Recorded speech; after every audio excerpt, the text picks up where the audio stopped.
Happy morning dear young masters. ధ్యాన విద్యార్థి moment global అందిస్తున్న ధ్యాన యువ కార్యక్రమానికి స్వాగతం, సుస్వాగతం. విద్యార్థులకు, యువతకు ఆత్మ వికాసంతో పాటు వ్యక్తిత్వ వికాసాన్ని, కెరియర్ బిల్డింగ్కి కావాల్సిన అద్భుతమైన విషయాలు అందిస్తుంది మీ ధ్యాన యువ. ఈనాటి ధ్యాన యువలో స్ట్రెస్ మేనేజ్మెంట్ గురించి తెలుసుకోబోతున్నాం. ఈ స్ట్రెస్ మేనేజ్మెంట్ అంటే ఏంటి, స్ట్రెస్ని కంట్రోల్ చేయాలా, మేనేజ్ చేయాలా అనే అద్భుతమైన విషయాలు తెలియజేయడానికి మనతో పాటు ఉన్నారు. గత 11 సంవత్సరాలుగా పబ్లిక్ స్పీకింగ్ మరియు కెరియర్ బిల్డింగ్, ఎంప్లాయబిలిటీ స్కిల్స్ అందిస్తున్నటువంటి 300 వర్క్షాప్స్ ద్వారా 33,000 మంది విద్యార్థులకు ఈ జ్ఞానాన్ని స్ప్రెడ్ చేస్తున్నటువంటి దశరథ్ రామరెడ్డి గారి ద్వారా తెలుసుకుందాం. వెల్కమ్ దశరథ్ రామరెడ్డి గారు. నమస్కారం సార్. వెల్కమ్ టు ధ్యాన యువ. Thank you very much. So stress management, ఆ స్ట్రెస్ అనే పలకడంలోనే స్ట్రెస్ ఉంది. ఏంటి అసలు ఈ స్ట్రెస్, ఈ ఒత్తిడి ఏంటి, దానివల్ల కలిగే నష్టాలు ఏంటివి? సో అందరు యూతే కదా, సో వాళ్ళకి ఫిజిక్స్ లాంగ్వేజ్లో చెప్తాను నేను. So the force acting on a unit area of a material is called stress. బహుశా చాలా మందికి ఆర్ట్స్ బ్యాక్గ్రౌండ్ వాళ్ళకి తెలియకపోవచ్చు. మళ్ళీ బుక్ డెఫినేషన్. సో WHO ప్రకారం, అంటే ప్రపంచ ఆరోగ్య సంస్థ ప్రకారం, okay, a state of worry or mental tension caused by a difficult situation is called stress. ఒక డిఫికల్ట్ సిచ్యువేషన్ ద్వారా మెంటల్ స్ట్రెస్ ఏదైతే జరిగిందో దాన్ని ఒత్తిడి అంటారు. అంతే సార్. ఒక రియాక్షన్ ఇది, ఒక రెస్పాన్స్. ఒక రబ్బర్ పైప్ లైన్లో నుంచి నీళ్లు పోతున్నాయి సార్, మధ్యలో మనం కాళ్ళు పెట్టాం లేదా ఒక ఫోర్స్ అప్లై చేసాం, ఏమవుతుంది? నీళ్ళు ఒక దగ్గర ఫోర్స్ఫుల్గా అంతే, ఒక ఫోర్స్. సో స్ట్రెస్ అనేది ఏంటంటే ఆ ఫోర్స్కి వచ్చిన రెస్పాన్స్ దానికంటే బహుశా రియాక్షన్ అనొచ్చు మనం. అది నెగిటివ్తో కూడుకుంటే ఆ స్ట్రెస్ ఎక్కువైంది అనుకోండి, అనారోగ్య సమస్యలు వగైరా వస్తాయి. అది పాజిటివ్ అయిపోయింది అనుకోండి, బహుశా వారు ఇంకొంచెం ముందుకు వెళ్ళడానికి వెళ్ళిపోతుంటారు. స్ట్రెస్లో కూడా పాజిటివ్, నెగిటివ్ కూడా ఉంటుందా? ఉంటాయి సార్, ఉంటాయి. అందుకే కొందరు సమ్టైమ్స్ స్ట్రెస్ ఈజ్ హెల్ప్ఫుల్ అని అంటారు, స్ట్రెస్ ఇస్ గుడ్ అని అంటారు. ఇంకొన్నిసార్లు ఆ స్ట్రెస్ వారిని తినడం కూడా జరుగుతుంది. 2 రకాలు ఉంటాయి. ఇప్పుడు సార్, మితంగా తింటే ఆహారం మనకి ఆరోగ్యాన్ని ఇస్తుంది, అదే అమితంగా తింటే గ్యాస్ట్రిక్ ట్రబుల్స్ వస్తాయి కదా, ఇది కూడా అట్లాంటిది అనమాట. అలాగే గ్లూకోజ్ లెవెల్స్ తగినంత తీసుకున్నాం అనుకోండి, చురుగ్గా నడవగలుగుతాం. ఎక్కువ తీసుకుంటే అంటే నేను బాగా రాయాలి, మంచి కాంపిటేటివ్ ఎగ్జామ్లో స్కోర్ చేయాలన్న ఒత్తిడి ప్లస్ అవుతుంది, కానీ మరీ మర్చిపోయి ఇక నేనేం పర్ఫామ్ చేయలేనేమో అనేంత ఒత్తిడి మాత్రం ఇబ్బంది కలిగి. అంతే సార్, డోస్ ఎక్కువ అవుతే అది ప్రమాదం. రైట్. తగిన మోతాదులో. ఇప్పుడు హోమియోపతి డాక్టర్లు ఏం చేస్తుంటారు సార్, తగిన మోతాదులో వాళ్ళు లిక్విడ్ కలుపుతుంటారు చిన్న చిన్న గోళీల్లో. ఆ మోతాదు ఎక్కువైంది అనుకోండి సార్, సైడ్ ఎఫెక్ట్స్ ఉంటుంది. సో లైఫ్లో కూడా అంతే. సో స్ట్రెస్, హెల్తీ స్ట్రెస్ అవసరం. మీరు అన్నట్టు ఆ ఎగ్జామ్ కానివ్వండి, కెరియర్ గోల్ కానివ్వండి, లైఫ్లో డెసిషన్స్ కానివ్వండి, నేను సాధించకపోతే ఎట్లా అన్న స్ట్రెస్ మంచిగా దారి తీస్తుంది. ఒక్కొక్కసారి అది ఉండాలి కూడా. ఓ రకంగా బాధ్యతలు అనేవి మనం ఎప్పుడైనా సరే ముందుకు నడిపించేటివే. అలా కాదు, నేను కనుక డెవలప్ కాకపోతే నా లైఫ్ మొత్తం అదేంటి ఏమాత్రం గ్రోత్ ఉండదు, నేను అందరికంటే వెనుకబడిపోతాను, నేను ఇంకా పురాణ కాలంలోకి వెళ్ళిపోతాను, రాతియుగానికి వెళ్ళిపోతాను అని ఎక్కువ ఆలోచిస్తారు చూసారా, అది మంచిది బహుశా. రైట్. అయితే స్ట్రెస్ రీజన్స్ కూడా మనం ఫస్ట్ తెలుసుకోవాలి. ఏంటి రీజన్స్ ఒత్తిడి రావడానికి? ఒక్క రీజన్ అని చెప్పలేము సార్, చాలా రీజన్స్ ఉంటాయి. అయితే విద్యార్థులకు, యువతకి ఏముంటాయి స్ట్రెస్ రీజన్స్? అయితే ప్రధానంగా స్ట్రెస్కి ఎవరు గురవుతారు అన్నది ఫస్ట్ మనం తెలుసుకుందాం. దాని తర్వాత కారణాలు కూడా మనం డయాగ్నోస్ చేద్దాం. ఎవరు గురవుతారంటే సున్నిత స్వభావం కలిగిన వాళ్ళు ఎక్కువ గురవుతారు. అంటే సున్నితత్వం అంటే ఏంటి? ఉదాహరణకు మీ కళ్ళ ముందర ఒక పిల్లవాడు పడిపోయారు అనుకోండి, చిన్న పిల్లవాడు 5 years అనుకోండి, అరే అని ఒక స్పందిస్తారు చూసారా, అది ఒక సెన్సిటివ్ ఎలిమెంట్ అనుకోవచ్చు. పడిపోయినా కానీ బాగైంది, ఎవరు చెప్పాడు నేను ఆడమని, ఎవరు చెప్పాడు నేను పరిగెత్తాను అటు ఇటు, ఇది ఒక రకమైనది. సో మొదటి రకమైన వ్యక్తులు ఏదైతుంటారు అంటే ఫీల్ అవ్వడం, అంటే ఆ సెన్సిటివిటీ ఫీల్ అవ్వడం, వీళ్ళకి స్ట్రెస్ లెవెల్స్ ఎక్కువ ఉంటాయి. కారణం ఏంటంటే వీళ్ళు ఏం చేయాలన్నా కానీ ఒక 2-3 సార్లు ఆలోచిస్తారు. ఆలోచించడం అనేది ఎలాంటిది అంటే ప్రెషర్ కుక్కర్ కింద మంట పెట్టడం లాంటిది. మంట పెట్టే కొద్ది, అంటే ఆలోచించడం కొద్దీ ప్రెషర్ ఎక్కువ అవుతూ ఉంటుంది, ఆ ఎక్కువ కొద్దీ హీట్ పెరుగుతూ ఉంటుంది. ఇప్పుడు ఫోన్కైనా ఛార్జింగ్ ఎక్కువసేపు పెడితే ఏమవుతుంది సార్, టైర్లో గాలి ఎక్కువ నింపితే ఏమవుతుంది సార్, వెళ్ళిపోతుంది కూడా ఒక్కొక్కసారి. సో ఇది కూడా అలాంటిది అనమాట.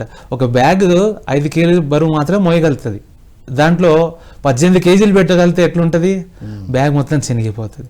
సో అసలు ఎవరికి వస్తుంది అంటే స్ట్రెస్ అతిగా ఆలోచించి కాస్త సున్నిత స్వభావం ఉన్న వాళ్ళు ఎక్కువ స్ట్రెస్కి లోనవుతారు. తర్వాత వారి మీద వరకు నమ్మకం ఉంటుంది చూసారా, అంటే వారి మీద నమ్మకం ఉండదు, జీవితం మీద నమ్మకం ఉండదు, అఫ్ కోర్స్ వేరే వాళ్ళ మీద ఎట్లా నమ్మకం ఉండదు, అదే విషయం. వారిని వేరే వాళ్ళు నమ్మకపోవడమా, వాళ్ళ మీద వాళ్ళకి నమ్మకం లేకపోవడం? రెండవదే సార్, వారి మీద వారికి నమ్మకం లేకపోవడం, ఆత్మన్యూనతా భావం. వీళ్ళు ఎక్కువగా ఈ స్ట్రెస్ తొందరగా గురవుతారు. ఇంకొందరు మూడో రకమైన వ్యక్తులు, వీళ్ళు ఏంటంటే విలువలు పాటించే వ్యక్తులు తప్పకుండా స్ట్రెస్ గురవుతారు. విలువలు పాటించే వ్యక్తులు ఎందుకంటే స్ట్రిక్ట్ గా ఇలాగే ఉండాలి. ఓకే, ఇప్పుడు ఉదాహరణకి రోడ్డు ఉంది సార్, మనం హైదరాబాద్ అంటేనే మనకు ట్రాఫిక్ ఫేమస్ కదా. అవును. ఇప్పుడు ఈ బంజారా హిల్స్ లో నేరుగా పద్ధతి ప్రకారం రూల్స్ వాల్యూస్ ప్రకారం వెళ్లాల్సి వస్తే సిగ్నల్ దాటి వెళ్ళాలి, సిగ్నల్ మీదుగా వెళ్ళాలి, ఎంతసేపు పడితే ఎంతసేపు ఆగాలి. అలా కాదు, నాకు ఆఫీస్కి అర్జెంట్ ఉంది అన్నప్పుడు షార్ట్ కట్స్ ఏడ కనపడితే అక్కడ వెళ్ళిపోవచ్చు, సిగ్నల్ దాటి జంప్ చేసి వెళ్ళొచ్చు, ఇలా రకరకాల మార్గాలు ఉన్నాయి. సో ఎవరైతే సిగ్నల్ క్లియర్ అయ్యేదాకా ఆగుతారో వాళ్ళకి స్ట్రెస్ కదా సార్ ఉండేది, ఒత్తిడి. ఆఫీసు లేట్ అవుతున్నాయి కానీ ఇక్కడ ఇది జంప్ చేయొద్దు, వాల్యూస్ ని దాటకుండా. సో ఓవర్ గా వాల్యూ స్టిక్ అయ్యే వాళ్ళకి కూడా ఒత్తిడి వస్తుంది. చూడండి, ఇప్పటిదాకా జరిగేది వేరు, ఇది ఇంకా అల్టిమేట్. సో ఇలా రకరకాల perfectionism is also to stress. Perfectionism also ఇక్కడే ఉండాలి, ఇది ఉండడానికి వీల్లేదు. ఇవన్నీ కూడా స్ట్రెస్ కారణాలే, దాంట్లో అయితే ఎలాంటి అభిప్రాయం లేదు. సో మరి ఇవన్నీ ఇలాంటి వ్యక్తులకు స్ట్రెస్ వస్తుంది. మళ్ళీ దీనికి కారణాలు ఏంటంటే బహుశా మరి అంతముందుకున్న జనరేషన్ వాళ్ళకి స్ట్రెస్ లేదా, ఇప్పటి వాళ్ళకే స్ట్రెస్ ఉందా అని అంటే అట్లేం లేదు సార్, ఉంది. అయితే ఇప్పుడు కాస్త ఎక్కువైంది. ఎలా అంటారా, క్విక్ రిజల్ట్స్, అంతా మ్యాగీలాగా అవ్వాలి అంతే. ఇప్పుడు మీరు చూడండి, మెట్రో రైల్లో వెళ్తున్నాం సార్ మనం, హైదరాబాద్ మెట్రో రైల్లో కార్డు లేదా టికెట్ ఇలా స్కాన్ చేసిన వెంటనే అది మనల్ని చెక్ ఇన్ చేయాలి, చెక్ ఇన్ చేసి పంపించాలి, ఓపెన్ అవ్వాలి. అది ఒకవేళ పోవట్లేదు 5 seconds 10 seconds ఆటోమేటిక్ మనకు స్ట్రెస్ మొదలవుతుంది. నెక్స్ట్ మనం క్యాబ్ బుక్ చేసిన వెంటనే రావాలి సార్, రాకపోయేసరికి లోపల కోపం వచ్చేస్తుంది. అది ర్యాపిడో కానివ్వండి, లేదంటే ఇంకోటి కానివ్వండి. ఇప్పుడు ఇదే యువతకి ఇంకో దగ్గర చాలా ప్రశాంతంగా ఉంటారు. ఇప్పుడు ఏదైనా డేటా ఆన్ చేసినా, ఏదైనా ఫేస్బుక్ ఆన్ గా అరే వస్తుంది, అదే అంత తొందరగా వస్తుందా అంటాడు. అంటే మీడియా, సోషల్ మీడియా యూజ్ చేసే దగ్గర, ఫేస్బుక్ యూజ్ చేసే దగ్గర, ఇన్స్టాని చూసే దగ్గర చాలా ఓపిక ఉంటుంది. మరి అంటే మిగతా దగ్గర ఉండదు. మనం కొన్ని రకాల కండిషన్ చేయబడుతున్నాం రోజుకి. ఇప్పుడు మీరున్న జనరేషన్ ఒక రకంగా కండిషన్ చేయబడ్డారు, తర్వాత జనరేషన్ ఒక రకంగా, రాబోయే జనరేషన్ ఇంకో రకంగా. అంటే వారికి ఏదైతే ఎక్స్పోజర్ వస్తుందో, సింపుల్గా చెప్పాలంటే సార్, 19 years ఏజ్ వాళ్ళని తీసుకుందాం.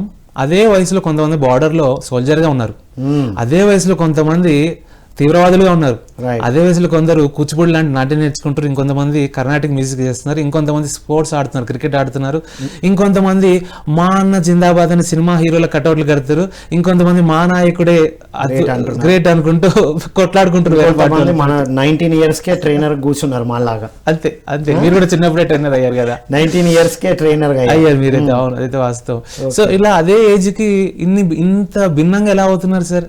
ఎక్స్పోజర్, కండిషన్ చేయబడ్డం, వాళ్ళు ఎదుర్కొన్న వాతావరణం కావచ్చు.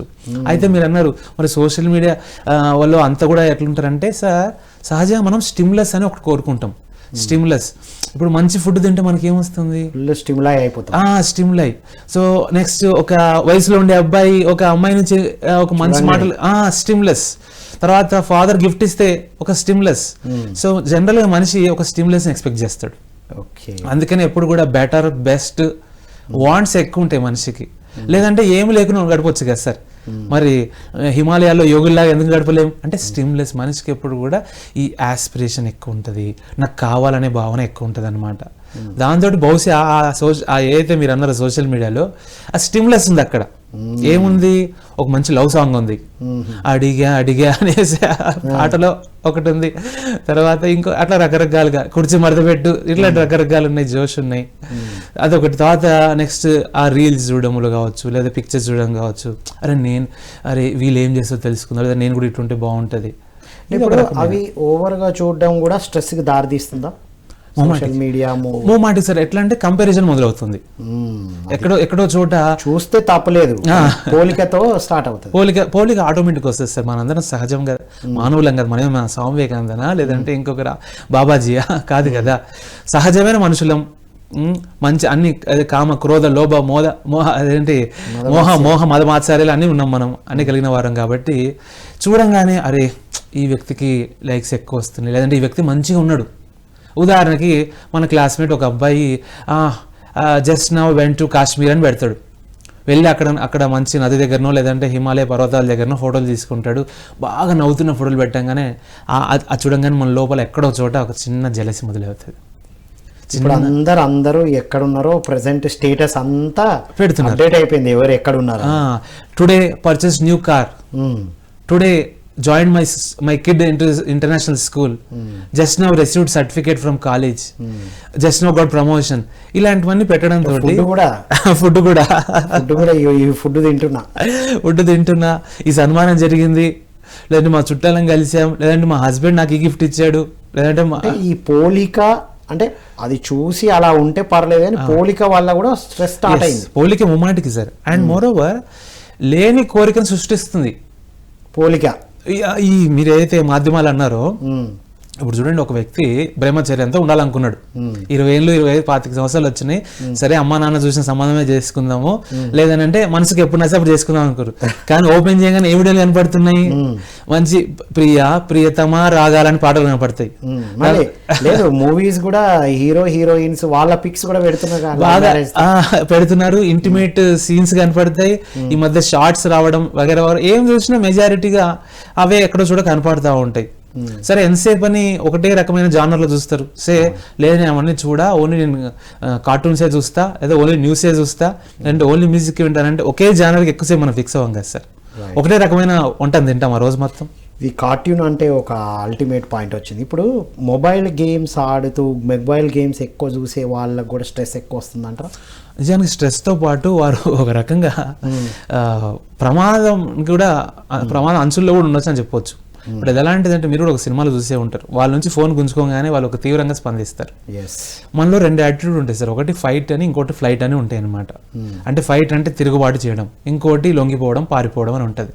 పిల్లలు కనుక ఆ వయసులో నేను ఫైట్ చేస్తే నాకు దక్కుతుంది అనుకున్నప్పుడు అరవడం, ఏడవడం, గుంజుకోవడం, కొందరు అన్నం తినని నేను చూశాను కూడా. టీనేజర్స్ చాలా మంది రాత్రి కూడా నేను నా లైఫ్లో ఎప్పుడు కూడా రాత్రి కూడా భోజనం చేయకుండా పడుకోలేదు ఇంతవరకు, మా అమ్మ నాన్న మీద అలిగి. అలాంటివి నేను చూశాను, మా చుట్టాల్లోనే చూశాను. ఇద్దరు 2 వేరు రోజుల్లో వాళ్ళ అమ్మ నాన్న అడిగింది ఏదో ఇవ్వలేదని ఆ రోజు రాత్రి భోజనం చేయకుండా ఉన్నారు. సో తల్లిదండ్రులు కూడా ఏం చేస్తారు, అరే సరే ఇచ్చేద్దాం, వాడు అన్నం తినకుండా ఉంటే ఇంకా అన్నం తినకుండా ఇబ్బంది కదా, స్కూల్ పోనని మానేయడం. దాంతో ఏమవుతుందంటే సార్ మెల్లమెల్లగా ఇది ఒక రకమైన టెర్రరిజం ఇది కూడా చిన్నప్పటి నుండే స్టార్ట్ అవుతుంది అనమాట. ఇది అంటే నేను కోరుకుంది దక్కకపోతే ఓకే దానికోసం ఏం చేయాలి, ఆప్షన్ 1 దాన్ని దొంగతనం చేయాలి, ఆప్షన్ 2 వాళ్ళ దగ్గర నుంచి బలవంతంగా లాక్కోవాలి, ఆప్షన్ 3 దానికోసం షార్ట్ కట్స్ వెతకాలి, ఆప్షన్ 4 దానికోసం కష్టపడదాన్ని చాలా తక్కువ మంది ఆలోచిస్తారు. బహుశా హ్యూమన్ బ్రెయిన్ ఎప్పుడు కూడా ఫస్ట్ నెగిటివ్గా ట్యూన్ ఉంటుంది. ఒత్తిడికి కారణం ఒత్తిడికి గురయ్యే వాళ్ళలో ఇన్ని ఉంటాయి అన్నమాట.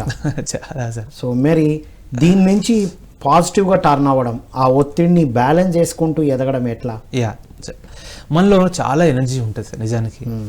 పైగా మీరు అన్నారు ఇందాక, మరి అట్లా అడిక్ట్ ఎంతమంది అవుతున్నారు, ఎలా అవుతున్నారు, ఒక సర్టన్ ఏజ్ వరకు అడిక్షన్ ఉండట్లేదు నిజానికి. కారణం ఏంటంటే ఆ సమయంలో వాళ్ళకి తోటి పిల్లలు ఆడుకునే వాళ్ళు దొరుకుతారు. ఉదాహరణ నేను ఉండే కాలనీలో సార్, రోజు సాయంత్రం పూట నేను భోజనం చేశాక వాకింగ్ చేస్తాను. అక్కడ 8 సంవత్సరాల వయసు పిల్లల నుంచి ఈ 12-13 సంవత్సరాల పిల్లల వయసు వాళ్ళు కనపడుతూ ఉంటారు. ఏం చేస్తారు వాళ్ళంటే క్రికెట్ ఆడుతుంటారు, ఏది రాత్రి పూట క్రికెట్ ఆడుతుంటారు, లేదా వాలీబాల్ ఆడుతుంటారు, లేదా సైకిల్ దొక్కుతుంటారు. ఆ వయసు వరకు స్నేహితులు ఉన్నారు కాబట్టి వాళ్ళకి ఎలాగోలా జరిగిపోతుంది. ఒక వయసు దాటాక అది హార్మోన్ ప్రభావం అనుకోండి, చుట్టుపక్కల పరిసరాల ప్రభావం అనుకోండి, వారికి ఇవన్నీ బోర్ కొట్టేస్తున్నాయి. అంటే పరిసరాలు కూడా ఇన్ఫ్లుయెన్స్ చేస్తాయి, చాలా ఇన్ఫ్లుయెన్స్ ఉంటుంది సార్. మనం చూసేటివి వినేటివి మనం అసలు నిజానికి ఇప్పుడు ఏది నిజమని తెలుసుకోలేని పరిస్థితుల్లో ఉన్నాం. మనం వినేదా, చూసేదా, అనుభవంలోకి వచ్చేదా, మనం ఊహించేదా, ఏది నిజమో కూడా తెలియని పరిస్థితిలో ఉన్నాం మనం ఇప్పుడు. అలాంటిది సో ఆ ఏజ్ దాటాక వాళ్ళకి ఈ స్నేహితులు, ఈ తల్లిదండ్రులు బోర్ కొడతారు. So they expect something else, stimulus అనమాట. అలా రకరకాల వాటికి వెళ్తారు. మరి దీన్ని ఎట్లా పాజిటివ్గా మార్చుకోవడం అని అంటారా? మొట్టమొదటిది బహుశా ఈ కాలం పిల్లలకి బహుశా మరీ ముఖ్యంగా మనలాంటి దేశాలు, డెవలపింగ్ కంట్రీస్లో వాళ్ళని ఏదైనా జాబ్లో పెడితే బెటర్. చిన్నప్పటి నుంచే జాబ్ అని అంటే పెద్ద పెద్ద ఏదో బాధ్యత తీసుకోవాలి, ఏదో చిన్న ఉదాహరణకు ఒక అకౌంటింగ్ ఫామ్లో అసిస్టెంట్గా చేర్చడం, ఒక డేటా ఎంట్రీ జాబ్లో చేర్చడం, లేదంటే ఒక సూపర్ మార్కెట్లో మనం చూస్తుంటాం సాయంత్రం పూట ఈ పార్ట్ టైం జాబ్ చాలా మంది చేస్తుంటారు. సూపర్ మార్కెట్లో కాసేపు సేల్స్ ఎగ్జిక్యూటివ్ తక్కువ జాబ్ అనుకుంటారు పేరెంట్స్, మా వాడు ఆ జాబ్ చేయడం ఏంటి. ఇప్పుడు అట్లాగే ఒక ఫ్యామిలీ చెప్తాను నేను, మా పిల్లవాడు అసలు ఇంత కూడా మార్క్ అంటకూడదు, మా అమ్మాయికి నొప్పనే తెలియకూడదు అని ఒక ఫ్యామిలీ ఉన్నది. ఏమైంది, 22 సంవత్సరాల వరకు పెంచారు ఇద్దరిని కూడా. అసలు ఇంత అంటే ఇంత పెయిన్ లేదు, ఇంత అంటే ఇంత డిస్టర్బెన్స్ లేదు. కట్ చేస్తే పిల్లలు కరెక్ట్ వయసుకు వచ్చే టైంకి అంటే 20 దాటి టైంకి ఆ ఫ్యామిలీ ఆర్థిక కష్టాల్లో ఉంది, చాలా కష్టాల్లో ఉంది. అన్ని అప్పులు వాళ్ళు ఇంటికి వస్తున్నారు. ఇప్పుడు ఆ పిల్లల్ని జాబ్ చేయమనంటే వాళ్ళు ఇప్పుడు ఏమంటారు అంటే, నేను కష్టపడాల్సింది మీ బాధ్యత, అమ్మా నాన్న మీరు చూసుకోవాలి లేదా, మీరు చూడండి మన చుట్టాల్లో చూడు, ఆ సురేష్ వాళ్ళ నాన్న చూడు వాడు కారు ఇప్పించాడు, ఆ రమ్య ఆంటీ వాళ్ళ చుట్టాల్లో చూడు మొబైల్ ఇచ్చారు అని పిల్లలు కష్టపడడానికి ఆ వయసు సిద్ధంగా లేరు. అందుకే మొక్కై వంగనిది మానయ్య వంగున అని పెద్ద వేరే దేశాలు వెస్టర్న్ కల్చర్ నుంచి మనం నేర్చుకోవాలి, అది ఆ పాయింట్ నేర్చుకోవాలి. ఎవ్రీ సమ్మర్ లో ఏదో ఒక చిన్న జాబ్ చేస్తూ ఉంటాడు. నిజం, ఈవెన్ ఐస్ క్రీమ్ అమ్మడానికి కూడా ఇబ్బంది పడదు. మా కొలీగ్ వాళ్ళ అమ్మాయి ట్యూషన్స్ చెప్తారు సార్, ఆ అమ్మాయి బిటెక్ చదువుతూ కూడా రోజు సాయంత్రం ఫ్రీ టైం అని ట్యూషన్ చెప్తుంది. నేను ట్రైనింగ్ ఇచ్చే చాలా మంది స్టూడెంట్స్ ఆఫ్టర్నూన్ వరకు కాలేజ్ ఉంటుంది వాళ్ళకి, 2 to 3 వరకు ఉంటుంది. అప్పటి నుంచి ఏదో పార్ట్ టైం జాబ్ చేస్తారు. ఏమైతుంది జాబ్ చేయడం వల్ల అంటే బాధ్యత తెలిసి వస్తాయి. తను మన వల్ల ఓన్ మనీ సంపాదించినప్పుడు ఆ మనీ వాల్యూ కూడా తెలుస్తుంది, వాల్యూ తెలిసి వస్తుంది. మెయిన్ కష్టపడితే గానీ ఏది రాదు అన్నది తెలుసుకుంటారు. మెయిన్ ఇంపార్టెంట్ పాయింట్ ఈ జనరేషన్ కి అర్థం అవ్వాల్సింది అది. ఇన్స్టాంట్ కాఫీ లాగా, ఇన్స్టాంట్ మ్యాగీ నూడిల్స్ లాగా ఏది జరగదు. మ్యాగీ నూడిల్స్ తయారు చేయడానికి కూడా ఆ ఇన్స్టాంట్ మ్యాగీ తయారు చేయడానికి ఎంతమంది కష్టపడ్డారు, అంతే కదా. ఆ ప్యాకెట్ లో పార్సల్ అయ్యేదాకా, అంతే కదా. ఆ ఇన్స్టాంట్ కాఫీ పార్సల్ ప్యాకెట్ గా మనం ముందుకు రావడానికి ఎంతో మంది కష్టపడితేనే వచ్చింది అనేది ఈ జనరేషన్ అర్థం. నిజం ముమ్మాటికి చాలా హార్డ్ వర్క్ ఉంది. అయితే కష్టపడినా మన దగ్గర ఒకసారి అది ఉండదు, అదే పరిస్థితి, అదే కాలం అన్న విషయాన్ని కూడా ఉద్యోగాల ద్వారా తెలుస్తాయి వాళ్ళకి. లేదా మనకి ఎంత కాంపిటీషన్ ఉంది ఈ సమాజంలో, మనం స్థిరంగా నిలబడాలనంటే మనకి ఏవే అవసరం, మనకి ఎవరో తోడ్పాటు అవసరం ఉంది, మానవ సంబంధాల యొక్క ఇంపార్టెన్స్ కానీ ఇవన్నీ ఎలా తెలుస్తాయి, నలుగురితో పనిచేసినప్పుడు తెలుస్తుంది. ఇప్పుడు నలుగురితో పనిచేయడం వల్ల ఒత్తిడి తగ్గడం అనేది చాలా జరుగుతుంది కదా. నిజం. ఇప్పుడు పిల్లడు ఒక్కొక్క పిల్లవాళ్ళు బయటికి వెళ్ళినప్పుడే వాడికి ఎక్కువ ఉంటుంది, అందరితో కలిసినప్పుడు వాడు రిలీఫ్ అవుతాడుగా. నిజం, ముమ్మాటికి. దానికి కాస్త ట్రైనింగ్ ఇచ్చే అబ్బాయిని వదలగలిగితే నిజానికి ఇంకా జీవితంలో ఎప్పుడు ఒంటరిగా ఉంటాడు. ఇంకా అబ్బాయి ఎప్పుడు నలుగురితో ఉంటాడు. మనం సంఘ జీవిస్తాం, అందుకే కదా మనం గుంపులుగా బతుకుతున్నాం. ఇప్పుడు డాక్టర్స్ అసోసియేషన్ అని, ట్రైనర్స్ అసోసియేషన్ అని, తర్వాత కుల సంఘాలని, ఇవన్నీ ఎందుకు వచ్చాయి, వాళ్ళన్నీ పంచుకోవడానికి. అట్లా అనమాట. మనిషి మొదటి నుంచి కూడా మాబ్ మెంటాలిటీ, మాబ్ గుంపులో ఉండడం ఎప్పుడు ఇష్టం.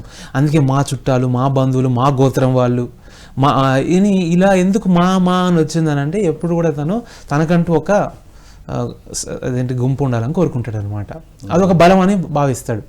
సో ఎప్పుడైతే గుంపు నుంచి పక్కకు వచ్చామో అయితే ద్వేషం అని పెరుగుతుంది ఆ గుంపు మీద, లేదా భయం అన్న పెరుగుతుంది, లేదా వాళ్ళ మీద వాళ్ళకి ఒక అసహ్యం వస్తుంది. రైట్. ఇప్పుడు ఇవన్నీ బయట ఇన్ని జరుగుతూ ఉన్నప్పుడు ఓకేనే, బాగానే ఉంది. ఇప్పుడు అందరితో బాగానే ఉంటారు నేటి విద్యార్థులు, యువత. వాళ్ళ స్టడీస్కి వచ్చేటప్పటికి వేరే వాళ్ళకి కూడా మంచి సజెషన్ ఇస్తారు, అరే నువ్వు అలా కాదు ఇలా చేయాలి. వాడికి సమస్య వచ్చినప్పుడే ఇబ్బందులు ఎదుర్కొంటాడు, ఒత్తిడి పడుతూ ఉంటాడు.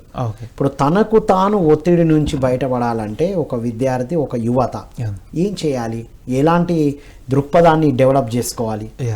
అండ్ మీరు ఇందాక కూడా పాజిటివ్ ఎనర్జీగా ఎట్లా మార్చాలని అనుకున్నప్పుడు ఇక్కడ యాడ్ చేద్దాం సార్ మన పాయింట్ని. ఇప్పుడు వేరే వాళ్ళకి ఎందుకు సలహా ఉచితంగా ఇవ్వగలుగుతున్నాం అంటే అది మనం ఫీల్ అవ్వట్లేదు కాబట్టి. ఉదాహరణకి మనది కాదు కాబట్టి.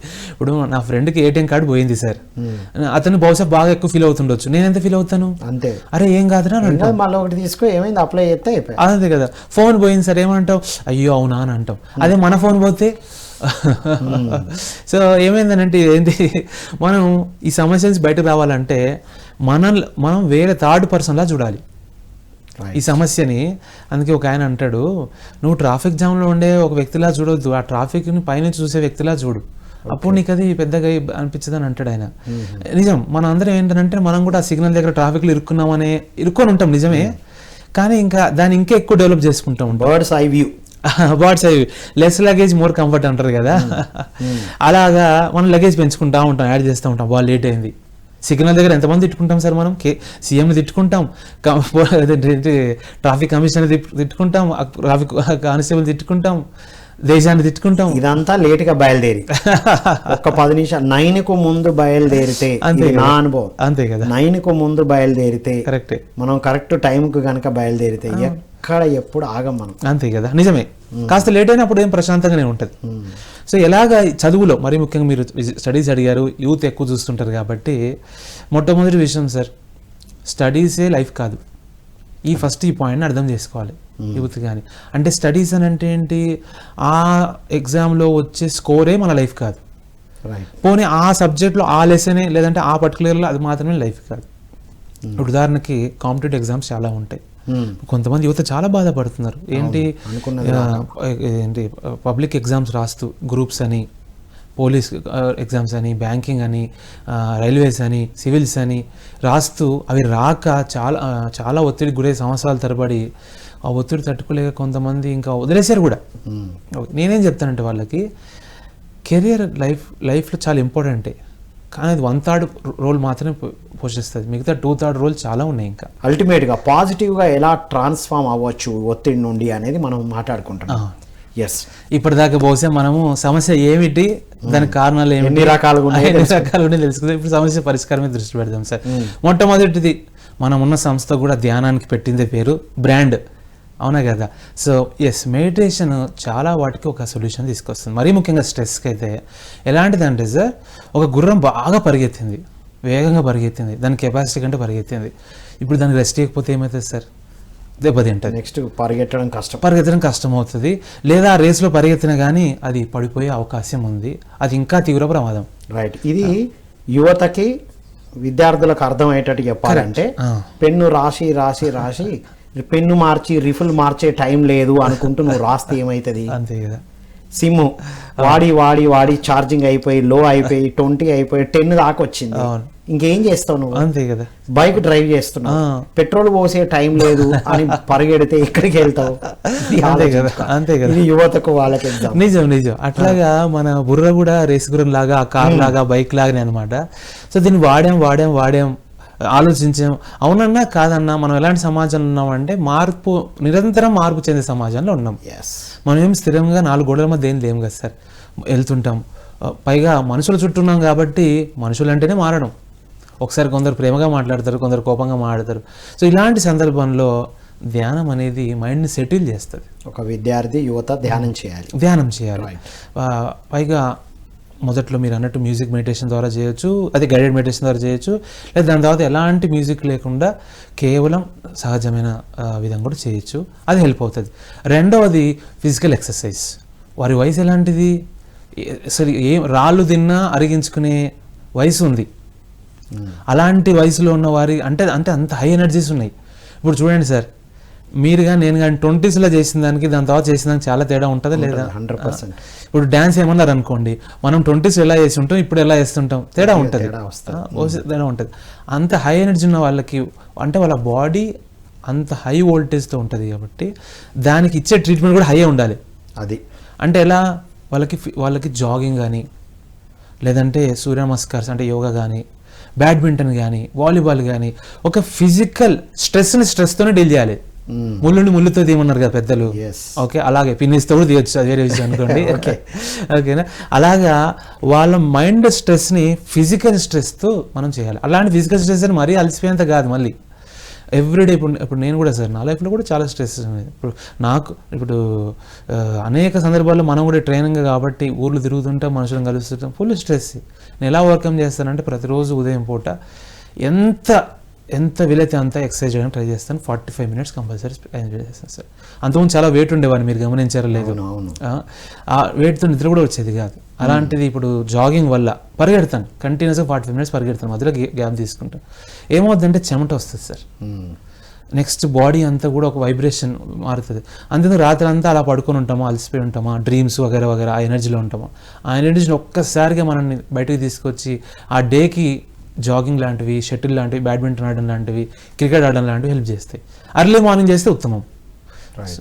Number 1 meditation, number 2 physical exercise, heavy physical exercise or energetic physical exercise. Gym కూడా వెళ్ళొచ్చు, gym is also good option. Mindful గా చేయాలి ఏదైనా. అంతే సార్. తర్వాత మూడోది ఎంత వీలైతే అంత మనుషులతో కలవాలి. ఓకే, అది కూడా ఏంటంటే అందరితో కలవద్దు మళ్ళీ, అది ఇంపార్టెంట్. ఎట్లా తెలుసుకోవాలి? ఇప్పుడు ఆర్టీసీ బస్సులు సీట్ల కోసం కొట్లాడే వాళ్ళతో మనం కలవద్దు. ఓకే, ఎక్కడ కొట్లాడే పరిస్థితి లేదు కదా, సీట్లన్నీ ఆక్యుపై ఉన్నాయి. అదే సార్, ముందు పోయిన వాళ్ళు నేను ఖర్చు వేసాను, నేను బ్యాగ్ వేసాను, ఇంకోటి కొట్లాడుకుంటారు కదా. బహుశా కొందరు ఎక్కడ మానేశారు, అట్లా ఉండొచ్చు.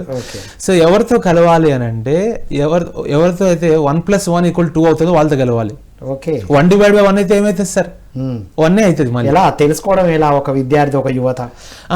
బహుశా ఇప్పుడు స్వామి వివేకానంద ఎట్లా పట్టుకున్నాడు ఆయన్ని, రామకృష్ణ పరమహంసని, తిరిగాడు, ఎంతో మందిని కలిశాడు. ట్రయల్ అండ్ ఎర్రర్ మెథడే. ట్రయల్ అండ్ ఎర్రర్, అంతే. మాట్లాడు, నీకు అర్థమవుతుంది. కరెక్ట్, అంతే. ఇప్పుడు అంతెందుకు సార్, మీరు నేను కూడా జేసీ అనే ఆర్గనైజేషన్లో ఉన్నాం. మీరు అంతకుముందు చాలా ఆర్గనైజేషన్ ఉండి ఉంటారు, నేను కూడా 1-2 ఆర్గనైజేషన్లో ఉండి ఉన్నాను. మనం ఎందుకు జేసీలో సెటిల్ అయ్యాం, లేదంటే మనం ఎందుకు పిరమిడ్ సంస్థలో సెటిల్ అయ్యాం, లేదంటే మనం ఎందుకు ఇప్పుడు ప్రస్తుతం చేసే సంస్థలు ఉన్నాం? మనకి ఇక్కడ సపోర్ట్ చేసే టీం ఉంది, మన వేవ్ లెంత్ మ్యాచ్ అయ్యే వాళ్ళు ఉన్నారు. ఇక్కడ 1+1 2 అవుతుంది, అక్కడ 1x1 1, 1/1 అట్లే ఉంది. 1-1 కూడా జరగవచ్చు ఒక్కొక్కసారి, అక్కడ ఒక్కొక్కసారి. సింపుల్ గా చెప్తాను సార్ నేను. ఇప్పుడు ప్రతి విద్యార్థి, యువత చూసుకోవాలి, 1+1 అవుతుందా, నువ్వు పోయి అక్కడ యాడ్ అయితే, వాళ్ళు నీకు యాడ్ అయితే మైనస్ అవుతున్నావా, ప్లస్ అవుతున్నావా, అంతే, ఇంటూ అవుతున్నావా, మల్టిప్లై అయితే ఇంకా వెళ్ళను గుడ్. మల్టిప్లై చేసే సంస్థలు ఎన్నో ఉన్నాయి. అంతే, నిజం, మొమ్మాటికి నిజం. ఆధ్యాత్మిక సంస్థల్లో చేరడం అనేది ఒక మంచి విషయం, చేరాలి అందరు కూడా. అరే టెక్ జాయింట్స్, ఈ ప్రపంచాన్ని శాసిస్తున్న టెక్నాలజికల్ జాయింట్స్ ఎవరైతే ఉన్నారో, మనం ఇప్పుడు స్టీవ్ జాబ్స్ గురించి చెప్పుకుంటున్నాము, ఇలాంటి వాళ్ళందరూ ఎక్కడో చోట, Zuckerberg is giving huge money to మన సంస్థలకు, ఆధ్యాత్మిక సంస్థలకు కాంట్రిబ్యూటింగ్.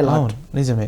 సో ఇలాంటి ఇన్ఫోసిస్, నారాయణమూర్తి లాంటి వాళ్ళు కానివ్వండి, వీళ్ళందరూ ఏమి వేరే చోట ఎక్కడికి పోవట్లేదు కదా, ఆధ్యాత్మికంగా పురోగతి సాధిస్తున్నారు. అంతెందుకు సార్, మనం అందరం బాగా ఆరాధించి అభిమానించే సినిమా తారలు, క్రికెటర్స్, వీళ్ళు ఎప్పుడో ఒకసారి సంవత్సరంలో 1 నెలనో గ్యాప్ ఇచ్చి వెళ్తున్నారా లేదా? ఎక్కడికి వెళ్తున్నారు వాళ్ళు? రీహాబిలిటేషన్ సెంటర్, ఇట్లాంటి ఏదంటే రెజ్యుమినేషన్ సెంటర్స్కి వెళ్తున్నారు వీళ్ళంతా, రకరకాల సంస్థలు, మళ్ళీ పేర్లు ఎందుకు లేండి మనం, అలాగా. సో మూడోది ఏంటంటే సత్సాంగత్యం అని చెప్పుకున్నాం కదా మనం.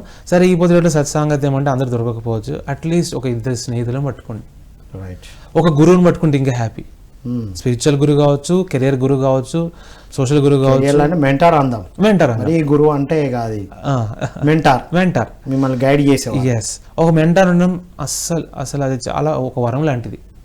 ఎందుకంటే ఇప్పుడు మెంటార్లు అంత ఈజీగా దొరకట్లేక, they are busy and they are highly paid. ఇప్పుడు అదే సార్ వెతకాలి, ఇప్పుడు అవసరం ఉంది కదా. ఇప్పుడు రోజు ఆ స్ట్రెస్ తో బాధపడదామా, లేకుంటే కాస్త కాళ్ళకు పని చెప్పేసి వెతుక్కుంటూ పోదామా? Search, we have to search. Treasure hunt చేస్తున్నాం, రకరకాల హంట్ చేస్తున్నాం, జాబ్ హంట్ చేస్తున్నాం. We have to hunt, we have to make attempt for guru or mentor, అట్లా అనమాట. వెతకాలి అనుకున్నారు. సార్ అంతెందుకు సార్, ఇండియన్ క్రికెట్ టీంకి కోచ్ ఉన్నారా లేరా? Bowling coach, batting coach, head coach, తర్వాత అదేంటి వాళ్ళ సైకాలజీ సంబంధించిన కోచ్ ఉన్నారు, ఫిజియో సంబంధించిన కోచ్ ఉన్నారు. ఎన్ని కోచ్లు ఉంటే విరాట్ కోహ్లీ ఆడగలుగుతున్నాడు? ఇది చాలా ఇంపార్టెంట్ పాయింట్ దశరథ్. ప్రతి విద్యార్థి, ప్రతి యువత ఒక కోచ్ని వెతుకోవడం ఏం తప్పు కాదు. ట్రైనింగ్కి వెళ్ళడం అస్సలే కాదు. అంటే ట్రైనింగ్ తీసుకుంటే నా దగ్గర అవి లేవా అన్న ఒక ఫీల్ అవుతున్నారు. ఒక సైక్రియాటిస్ట్ దగ్గరికి వెళ్ళడము, లేదా తెలిసిన వాళ్ళు ఉంటారుగా, ఆ సైక్రియాటిస్ట్తో మాట్లాడితే నేనేదో నాకు పిచ్ అనుకుంటారన్న ఒక భావనలో ఇంకా చాలా మంది ఉన్నారు. Training and counselling is very important కదా. అంటే ఇబ్బంది వచ్చినాక కాదు, ముందు కూడా మాట్లాడవచ్చు వాళ్ళతో. ఎస్, ఇది 100% వండర్ఫుల్ వ్యాలిడ్ సజెషన్. నిజానికి మన ఇంటికి నిప్పు అంటుకుంది సార్, మనం పక్క వాళ్ళని సహాయం అడగమా? అంతే కదా. అయ్యా ఆర్పాలి, లేదంటే ఏదైనా సలహా ఇవ్వండి అని. లేదు, నేను మొహమాటం వస్తుంది అడగాను, లేదంటే నాకు అదేంటి సెల్ఫ్ రెస్పెక్ట్ చాలా ఎక్కువ, నేను అడగాను అంటే ఇల్లు కాలిపోతుంది. ఇప్పుడు అదొకటి, వేరే వాళ్ళకి జరుగుతున్నప్పుడు కూడా మనం అలర్ట్ అవ్వాలి. అంతే కదా, అది కూడా కరెక్ట్. ఇప్పుడు ఫ్రెండ్స్లో ఎంతో మందికి ఎన్నో జరుగుతుంది, వాళ్ళకి ఏదో ఇబ్బంది జరుగుతున్నప్పుడు ఓహో నేను ఇలా ఉండకూడదని వాళ్ళు రియలైజ్ అవ్వడం కూడా వాళ్ళకి ప్లస్ అవుతుంది. 100% సార్. ఉదాహరణ, నా స్నేహితుడు ఒక వ్యక్తికి 3 లక్షలు ఇచ్చాడు, ఆ వ్యక్తి తిరిగి ఇవ్వాల, 5 ఏళ్ళు అయిపోయింది. ఇప్పుడు మనం ఆ సంఘటన నుంచి ఏం నేర్చుకుంటాం? అంతే, ఇంకోసారి జాగ్రత్త ఉండాలి. అరే మనం కూడా అట్లా అడిగేటోళ్ళు ఉంటారు, సో ఇచ్చే ముందర 1-2 సార్లు ఆలోచించి ఇవ్వాలి. సో మీరు అన్నట్టు అది కూడా ప్లస్ అవుతుంది అనమాట. సో మూడోది, వీలైనంతగా మెయిన్ చాలా మంది మానసికంగా లేదంటే స్ట్రెస్ గురవడం కారణం తోటి మనుషులతో అడ్జస్ట్ కాలేకపోవడం. ఎస్, ఇక్కడ ప్రాబ్లం. వాళ్ళకు నచ్చినట్టు లేరో, లేదా వీళ్ళు కోరుకున్నట్టు లేరో, ఏదో జరుగుతుంది. అంతే సార్. స్ట్రెస్ అంటే అదే. అసలు అదొక రెస్పాన్స్, ఒక డెఫినేషన్ ఇవ్వాలనుకుంటే సార్, తాను కోరుకున్న విధంగా ఒక సిచ్యువేషన్ లేకపోవడం, తను ఎంత ప్రయత్నం చేస్తున్నా ఆ సిచ్యువేషన్ అదుపులోకి రాకపోవడం వల్ల వచ్చిన నిరుత్సాహమే, ఒత్తిడే ఇది. అంటే అది ఇంట్లో కూడా ఉండొచ్చు. ఇంట్లో నుంచి తల్లిదండ్రులు కానీ, ఇంట్లో వాళ్ళు కానీ, సిబ్లింగ్స్ నచ్చినట్టున్నా, ఆఫీసులో కొలీగ్స్ నచ్చినట్టున్నా. కరెక్ట్. ఓకే, అట్లా ఏం చేయాలి వారు ఇప్పుడు? సో మొట్టమొదటిగా ఎంత వీలైతే అంత మానవ సంబంధాలు మంచిగా ఏర్పాటు చేసుకుని ప్రయత్నం చేయాలి. మళ్ళీ చెప్తున్నా, అందరితో కాదు, చెక్ చేసుకోవాలి. మిమ్మల్ని ఎదుగుదల వైపు తీసుకెళ్లే వ్యక్తులు. ఇప్పుడు మనం కూరగాయల షాప్కి వెళ్తాం సార్, ఆడున్న కూరగాయలన్నీ సంచులు వేసుకొని వచ్చేస్తామా? అవునా కదా సార్? వేరుకుంటాం కదా సార్. మరి ఇది కూడా అట్లాంటిది, లైఫ్ లో కూడా వేరుకోవాలి మనం. ఎవరు నాతో ఉండాలి, నేను ఎవరితో ఉండాలి, అంతే సింపుల్. మనం నో చెప్పడానికి మొహమాట పడవద్దు. ఏ సిచ్యువేషన్ నో చెప్పాలి, పైగా కొందరిని దూరం పెట్టాలి కూడా. ఇప్పుడు చూడండి సార్, సింపుల్గా చెప్తాను. మనం ఒక అద్దె ఇంట్లో ఉన్నాం, మన పక్కింటి వాడు వాళ్ళ ఇంట్లో పిల్లలు ఎప్పుడు అల్లరి చేస్తారు, తెల్లారుజాములలో ఎప్పుడు వాళ్ళు ఆడుకుంటూ ఉంటారు, టీవీ సౌండ్లు వస్తాయి, మన రాత్రి అంతా నిద్రాభంగం జరుగుతుంది. చెప్పండి, ఫస్ట్ చెప్తాం, మందలిస్తాం, వీల్లేదు, కమిటీ హెడ్ వాళ్ళతో చెప్పిస్తాం, వీల్లేదు, అప్పుడు ఏం చేస్తాం సార్? మనం ఇల్లు మారాలి కదా, అద్దెలు కదా, అది సొంత ఇల్లు అయితే కాదు, అద్దెలు కదా. సో లైఫ్ కూడా అట్లాంటిది, ఏదో సొంత ఇల్లు లాగా ఇక్కడే ఉంటాం అనేది ఉండద్దు. అట్లా మా నైబర్స్ అంతే లేవగానే సినిమా పాటలు పెడతారు, హై సౌండ్ పెడతారు. అట్లనా సార్? ఏం చేయాలి ఇప్పుడు? మనమేమో పొద్దున్న లేచి పెద్ద ఛాలెంజ్ ఏం లేదు, ధ్యానంలో కూర్చుంటాం, అంతే. మనం మ్యూజిక్ పెంచుకుంటాం, అంతే సార్, అంతే కదా. మన తలుపులన్నీ చేసుకోవాలి, మనం మ్యూజిక్ పెంచుకుంటాం, అది వినబడకుండా. అంతే, లేదు చెవులో దూది పెట్టుకొని కూర్చుంటాం, అంతే సింపుల్. అంతేగాని ఇప్పుడు అది it's very important, adaptability important అని చెప్పడం జరుగుతుంది. అంతే సార్, రైట్. అడాప్టబిలిటీ తర్వాత ఏంటంటే అవేర్నెస్, ఇది చాలా అవసరం. ఏంటి అవేర్నెస్? అరే ఇది చాలా పెద్ద పదం, చాలా లోతు పదం. ఏంటంటే మనుషుల మనస్తత్వాన్ని తెలుసుకోవాలి, అది మనుషుల నైజం తెలుసుకోవాలి, పరిస్థితికి ఎలా మారుతారో తెలుసుకోవాలి, మన బలహీనతలు ఏంటి. మనం స్టార్టింగ్ నీకు స్టిమ్యులస్ అని వాడు చెప్పాను కదా సార్, మనం ఇప్పుడు తెలుసుకోవాల్సింది అంటే వాట్ ట్రిగ్గర్స్ మీ. ఓకే, ఎలాంటి స్టిమ్యులై నాకు ట్రిగ్గర్ చేస్తాను? నన్ను జనరల్గా నా స్ట్రెస్ ట్రిగ్గర్స్ ఏంటి అంటే, నన్ను ఒక మనిషి తిడితే నాకు స్ట్రెస్ వస్తుందా, లేదంటే ఒక మనిషి నన్ను మోసం చేస్తే స్ట్రెస్ వస్తుందా, లేదంటే ఒక మనిషి నా దగ్గర సరైన వస్తువు లాక్కుంటే నాకు స్ట్రెస్ వస్తుందా. ఫస్ట్ ట్రిగ్గర్స్ ఐడెంటిఫై చేయాలి, ఇదే అవేర్నెస్ అని అంటే. సో పైగా ఇప్పుడు మనకి పిల్లి లక్షణం తెలుస్తారు మనకి, ఏంటి, పెట్టినంతసేపు మంచిగా తింటుంది సార్, ఒక్కసారి పెట్టడం ఆపేస్తే మరి రక్కుతుంది సార్, అది అంతే. మనకి తర్వాత ఏమంటారు, ఆవు లక్షణం తెలుస్తారు, మనం ఎంత చూసుకుంటే అంత బాగా మనల్ని చూసుకుంటుందని. మన లక్షణం మనకు తెలుస్తలేదు, అది ప్రాబ్లం. మన నైజం మనకు తెలుస్తలేదు, అందరి గురించి అన్ని తెలుసు, నా గురించి నాకు తెలియదు అన్నట్టు ఉన్నది పరిస్థితి. అట్లా అనమాట. ఇప్పుడు ఈ వ్యక్తి అందరి గురించి మాట్లాడతారు, వాళ్ళ హీరో గురించి తెలుసు, వాళ్ళ క్రికెటర్ గురించి తెలుసు, వాళ్ళ ఫేవరెట్ హీరోయిన్ గురించి తెలుసు, వాళ్ళ గర్ల్ ఫ్రెండ్స్ గురించి కూడా తెలుసు, తన గురించి తెలియడం. పైగా ఇది ఎలాంటిదంటే ఎంత తెలుసుకుని ఇంకా తక్కువనే. అది అంటే ఒక్కొక్కసారి మనకు పలానా విషయాల పట్ల ద్వేషం ఉందని, పలానా విషయాలు అంటే కోపం అని, లేదంటే పలానా వాటి ట్రాప్ మనం పడిపోతాం అనేది కూడా మనకు తెలియకపోవచ్చు. అనుభవం నేర్పిస్తూ ఉంటుంది. ఉదాహరణకు నాకే జరిగిన సంఘటన చెప్తాను సార్ మీకు. నేను కొన్ని రోజుల క్రితము ఒక వ్యక్తిని ఇష్టపడ్డాను, నేను కూడా ఒక అమ్మాయిని ఇష్టపడ్డాను. ఎప్పుడూ లైఫ్లో అంతగా ఎవరి పట్ల ఆసక్తి చూపించాను నేను. ఒక 10-15 రోజులు అదొక రకమైన అదేంటంటే ట్రాన్స్లో ఉండిపోయినాను. ఆ వ్యక్తి లేకపోతే ఇంకా ఉండను అన్న పరిస్థితి వచ్చేసింది. అయితే దాని నుంచి ఎట్లా బయటపడ్డాం, అంతో ఇంతో మనకు ఆ స్పిరిచువల్ అవేర్నెస్ ఉండింది కాబట్టి, ఇప్పుడు మీలాంటి గురువుల దగ్గర మనం ఇన్ని సంవత్సరాల నుంచి ప్రయాణం చేస్తాం కాబట్టి, అరే బాబు ఇది కాదు లైఫ్ అంటే, లైఫ్లో అంతా ప్రియాతి ప్రియమ ఇవే కాదు, ఇంకా చాలా ఉంటాయి దీంట్లో. సరే ఆ వ్యక్తి వస్తే ఓకే, లేకపోతే రాదన్నట్టు ఈ అవేర్నెస్ మనకు కావాలి. ఇది ఎట్లా వస్తుంది? ప్రాక్టీస్ ద్వారా వస్తుంది. ఎక్కువ ఏమంటారు, సెల్ఫ్ అనాలిసిస్ కూడా చేసుకోవాల్సి ఉంటుంది మనము. దాన్ని సెల్ఫ్ ఇంట్రోస్పెక్షన్ అని అంటుంటారు, పేరు అని చెప్పుకుంటారు. సో అలా మూడోది వ్యక్తుల గురించి తెలుసుకోవాలి సార్, మోసం చేస్తారని తెలుసుకోవాలి. అదే మహాభారతంలో ఉంది, తప్పకుండా యువత మహాభారతం చదవాలి. రైట్. ఈ మహాభారతం మీద అల్టిమేట్ ఎపిసోడ్ చేద్దాం మనం. ఏవో పుస్తకాలు చదువుతుంటారు. నేను నా స్టూడెంట్స్ చాలా మంది గమనించిన, బుక్ రీడింగ్ నావెల్స్ చదువుతుంటారు. నిజానికి చాలా మంచిదే. నావెల్స్ చదవడం వల్ల మనం డివేట్ అవుతాం, అది కూడా మనం అక్కడ ఇన్వాల్వ్ అయిపోతాం. ఆయన సంగీతం శ్రీనివాస్ గారు, మన బాలకృష్ణ గారి సినిమా భైరవ దీపం తీశారు చూసారా, ఆదిత్య 369. ఆ డైరెక్టర్ అంటాడు, పుస్తకాలు చదివితే ఊహాశక్తి పెరుగుతుంది, అది సృజనాత్మక శక్తి పెరుగుతుంది, ఆ లోకంలోకి మనం వెళ్ళిపోతాం అని అంటారు. నిజమే, పుస్తకాలు చదవడం వల్ల మనం ఈ ఉన్న లోకం నుంచి, ఉన్న పరిస్థితి నుంచి వేరే పరిస్థితికి వెళ్తాం. అది కూడా అది మనం చేసే పనుల్లో ఆ క్రియేటివిటీని పెంచుతుంది, అండర్స్టాండింగ్ పెంచుతుంది. పైగా మిమ్మల్ని కూడా నేను చూస్తున్నాను కదా, బుక్ రీడింగ్ చేసే వాళ్ళకి మిగతా వాళ్ళకి తేడా అయితే ఉంటుంది. రైట్. ఆ లైఫ్ వేరే ఉంటుంది.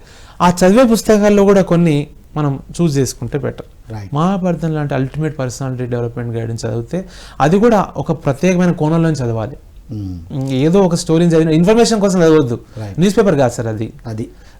అది ఒక లైఫ్ ట్రాన్స్ఫర్మేషన్ బుక్ అనమాట. అలా చదవాలి.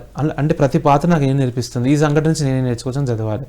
బహుశా ఇలాంటి బుక్స్ మన యువతకి బాగా హెల్ప్ అవుతాయి. ఇప్పుడు ఆడియో బుక్స్ ఉన్నాయి, మొబైల్ వాడుతున్నారు, బుక్స్ చదివే టైం లేదనుకో. చేతిలో అయితే ప్రపంచం ఉంది కదా, నిజం నిజం. దాంట్లో కూడా ఆడియో బుక్స్ ఉన్నాయి, ఎన్నో స్లైడ్స్ ఉన్నాయి. కరెక్ట్. వాళ్ళకి ఏ ఇష్యూ ఉందో దానికి సంబంధించింది సెర్చ్ చేయాలి. 100% కరెక్ట్. ఇది వండర్ఫుల్ థింగ్. కరెక్ట్. మీరు నిన్న లాస్ట్ పాయింట్ చాలా సూపర్ పాయింట్. ఎందుకంటే మనం యూట్యూబ్ ఓపెన్ చేయగానే అన్ని కనపడతాయి. అవి మనం ఇట్లా స్క్రోల్ చేస్తా పోతుంటే ఏమైతుంది, మనం ఇంకా మైండ్ డిస్టర్బ్ అవుతుంది. అట్లా కాదు, మీరు అన్నట్టు ఏం కావాలి, సెర్చ్ బాక్స్ ఎందుకు ఉంది, అక్కడ సెర్చ్ చేయాలి మనం. ఐ వాంట్ ప్లెజెంట్ మ్యూజిక్, అది I want motivation, I want positive affirmations message అని మనం సెర్చ్ చేయాలి. అది మనం ఉన్నది చూస్తున్నాం. ఉన్నది చూస్తే ఏమైతుందంటే ఒక పొలిటీషియన్ ఏమో ఇంకో పొలిటీషియన్ తిట్టుకునే మెసేజ్ షార్ట్స్ కనపడతాయి మనకి, లేదనంటే ఒక భార్య భర్త యొక్క రీల్స్ కనపడతాయి, అవసరం లేని అన్ని కనబడతాయి. అది నువ్వు నీ చాయిస్ నువ్వు చెప్పకపోతే అదే అక్కడ అవసరం లేని అనవసరమని అన్ని కనపడతాయి. పోనీ అనవసరమైన కనబడ్డా కూడా తమ్మునేల్ కి అట్రాక్ట్ అయిపోకు, అది కదా, అది ఇంపార్టెంట్. ఈ ట్రిగ్గర్ లో తమ్మునేల్ ట్రిగ్గర్ కంపల్సరీ. ఆ తమ్మునేల్ చూడంగానే అబ్బా ఇదేదో ఉందా అనుకుంటాం. సో ఎప్పుడైనా ఇప్పుడు ఇది అల్టిమేట్ పాయింట్ దశరథ్. వాళ్ళకి ఏం కావాలో, పిల్లలైనా పెద్దవాళ్ళైనా ఎవరైనా వాళ్ళకి ఏం కావాలో చెబితే ఆ టాపిక్ ఇప్పుడు వస్తుంది. కరెక్ట్. దేని గురించి ఇప్పుడు డిక్షనరీ, పెద్ద పెద్ద డిక్షనరీలు పెట్టుకునేవాడిని నేను ఇంట్లో, అప్పుడప్పుడు తీసేవాడిని. ఇప్పుడు అవసరంలా, ఒక వర్డ్ ఇలా కొడితే వచ్చేస్తుంది, ఎన్నో మీనింగ్స్ వస్తుంది.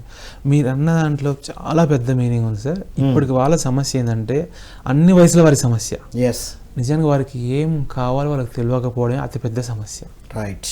ఓకే, వాళ్ళకి ఆ క్వశ్చన్ లేదు, అది చాయిస్లు ఎక్కువ ఉన్నాయి. మళ్ళీ వచ్చిన ప్రాబ్లం ఏంటంటే, అలా కదా, ఇంతకుముందు షాప్స్ లో తక్కువ డ్రెస్సులు ఉండే, పట్టుకొని వచ్చేవాళ్ళు. చెప్పులు తక్కువ ఉండే, పట్టుకొని వచ్చేవాళ్ళు. మల్టీప్లెక్స్ కి, మాల్స్ కి పోతున్నాం, నంబర్ ఆఫ్ వెరైటీస్, ఏది కొనాలో అర్థం కాదు. కరెక్ట్. మొబైల్లో కూడా అంతే.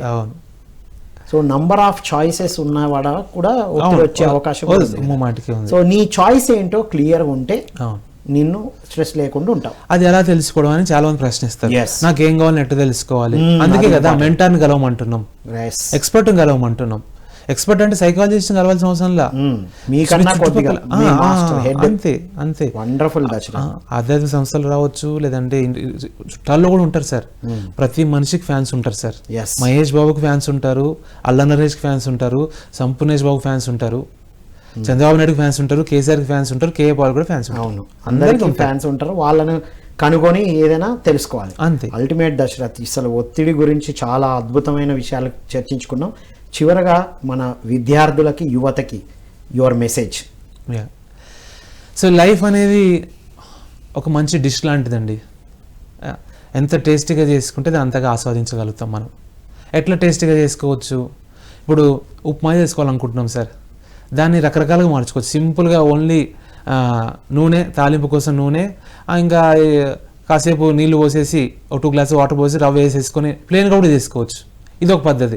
రెండవది, లేదు ఆయిల్ వేసాక తర్వాత ఆనియన్ వేయడం, టమాటో వేయడం, జీడిపప్పు వేయడం, పల్లీలు వేయడం, ఇంకా రకరకాలు వేయడం, తర్వాత రవ్వని కాస్త ముందే నెయ్యిలో కాసేపు వేయించుకొని దాంట్లో యాడ్ చేసుకోవడం. సో మొదట చేసిన ఉప్మా టేస్ట్ ఉంటుందా, సెకండ్ చేసిన ఉప్మా టేస్ట్ ఉంటుందా అని మీరే ఆలోచించుకోవాలి. నేనైతే 2 రకమైన ఉప్మాకే ఓటేస్తాను, ప్రిఫర్ చేస్తాను. అట్లా లైఫ్ని మనము అట్లా ఏ విధంగా టేస్ట్గా ఉంచుకోగలుగుతాం అనేది మనం ఐడెంటిఫై చేయగలగాలి. సో మన లైఫ్ డిష్ని మనమే టేస్ట్గా తయారు చేసుకోవాలి. అంతే, ఎవరో వచ్చి ఏదో యాడ్ చేయరు, అంతే. చేసినా కూడా ఏదో కావాల్సుకొని చేస్తారు, వాళ్ళకి తగ్గట్టు చేస్తారు. Ultimate Dashrath, thank you so much Dashrath. Thank you sir, thank you.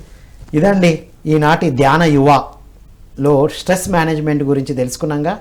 So చివరగా అర్థమైన పాయింట్ ఏంటి, ఒత్తిడి రావడానికి మూల కారణాలు తెలుసుకున్నాం, దానికి పరిష్కారాలు కూడా తెలుసుకున్నాం. చివరగా వారు ఇచ్చిన మెసేజ్, ప్రతి ఒక్కరి జీవితంలో చాయిస్, నువ్వు ఏ చాయిస్ కోరుకుంటున్నావో నీ జీవితం అలాగే ఉంటుంది. Choices leads to consequences. నువ్వు ఏ చాయిస్ తీసుకున్నావో అదే కాన్సిక్వెన్స్ ఎదుర్కొంటావు. వేరే ఎవ్వరు కారణం కాదు, వేరే ఎవ్వరు నీకు సరైన ఇంగ్రీడియంట్స్ కలపరు. నీ ఇంగ్రీడియంట్స్ నువ్వే, నీ చాయిసెస్ నువ్వే తీసుకోవాలి అనేటువంటి అద్భుతమైన మెసేజ్తో మనం కన్క్లూడ్ చేయడం జరిగింది. ఈ వీడియోని మళ్ళీ చూడండి, షేర్ చేయండి, సబ్స్క్రైబ్ చేయండి. అతి తక్కువ సమయంలోనే ఎంతోమంది సబ్స్క్రైబ్ చేస్తున్నారు. మీ ఫ్రెండ్స్కి, మీ వాళ్ళందరికీ షేర్ చేయండి. మీ ప్రశ్న ఏమైనా ఉంటే ఒత్తిడి గురించి కామెంట్ బాక్స్లో ప్రశ్న పెట్టేయండి. మీకు ఏ టాపిక్ కావాలో ఆ టాపిక్ను కూడా మీరు మెన్షన్ చేయండి. ఇలాంటి అద్భుతమైన ట్రైనర్స్ ద్వారా, ఒక అనుభవ జ్ఞానంతో ఉన్న ట్రైనర్స్ ద్వారా మీకు మరిన్ని అద్భుతమైన విషయాలు అందిస్తాం మేము. కాబట్టి చూస్తూనే ఉండండి ధ్యాన విద్యార్థి YouTube channel. So thank you all. మరో కార్యక్రమంలో మరో టాపిక్తో మళ్ళీ కలుద్దాం. అంతవరకు సెలవు. Thank you all.